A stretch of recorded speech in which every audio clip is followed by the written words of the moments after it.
We did on another tour yesterday have a Brooks Koepka John Rahm playoff, and I read about it.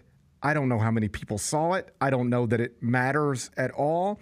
And it comes on the heels of me reading what I thought was an interesting column, I believe at golfweek.com, about the future of LIV. And the point this columnist was making is that obviously LIV has not caught on the way they were hoping. It just feels like things are happening, but nobody really cares. And a lot of these contracts are coming up. The initial contracts for golfers were like 2 or 3 years. And there's some real thought that they're not going to invest hundreds of millions of dollars back into these golfers. And that whereas the PGA Tour in a moment was looking like they need to really partner with LIV and figure out how to coexist, that the PGA Tour might be able to just wait them out now and watch this thing go away. Do you have any sense for any of that, where this thing might be headed? All right, I have a few thoughts on this. Okay. Let's start with your last point, that the PGA Tour is in a position now they could potentially wait them out. That was my contention from the beginning. And Jay Monahan, as commissioner, panicked. They had the superior product, by far. Even if they lost some stars, they still had the overall superior product, but he was moving as if they were the startup. Right.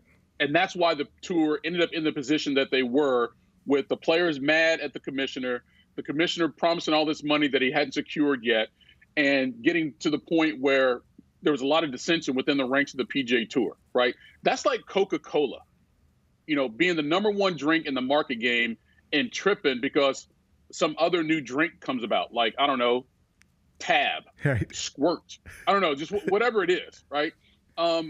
That's not how the major player in the market operates. And he was hustling backwards, is what Jay Monahan was doing. All right. Now, let me give you a little bit of history here as it relates to a business deal that I think is very similar. Several years ago, when I worked in Los Angeles, I was recruited to join this new network, Al Jazeera America. Yeah. Right. Now, for those not familiar, Al Jazeera is a major broadcast company around the world. They do both a broadcast. Originally, it was Islamic, and then they also had an English version. The English version is basically the BBC, the CNN around the world. It's that large. Well, several years ago, they decided to start a network here in America. And two things they did that I thought did them in. They were too arrogant and too ignorant of the American culture and how America does cable news television. All right. So same thing with the PIF and Saudi Arabia.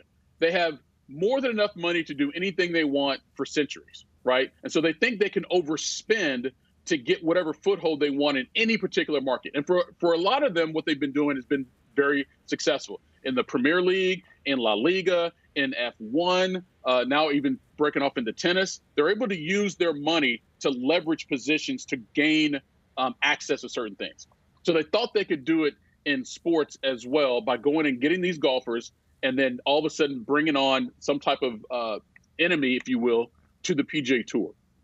The ignorance was who was actually involved and what really moved the needle and how they constructed what they were trying to do. They were so arrogant in their approach that their ignorance didn't allow them to learn what the market really asked for. And because of that, Al Jazeera ultimately stopped spending all that money because they didn't get the foothold in America that they thought they could, and they folded. I believe LIV is going to do the same thing. Now, that's always been my contention. Now, the PIF, all they really wanted, and the guy who runs it, Gary, all he really wanted was to sit at the big boy table in golf. That's right. He wanted to stand under the tree at Augusta National and hobnob with Jay Monahan and the president of Augusta National and the USG. He just wanted to be in that circle, and that's what he thought he could do.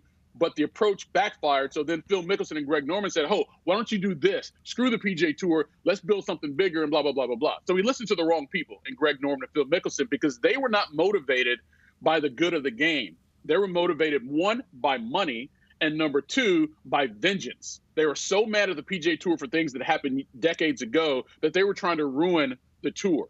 When you partner with people who are about ruining something else, typically you don't come up with a good product, right? So now I believe what the PIF will eventually do at some point, get to a point where they can invest in the PGA Tour. And if you're investing in the superior product, why would you continue to put money in another product that's not garnering any traction whatsoever? Right. So that's a long answer to your question to believe, for me to believe this thing will fall apart, and I think LIV will go away. And those stars, John Rahm, Brooks Koepka, Cam Smith, a couple other guys, Joaquin Neiman, those guys I think will find their way back to the PGA Tour. Some of those other guys, probably not. The Gary Parrish Show, live weekdays at 10 a.m.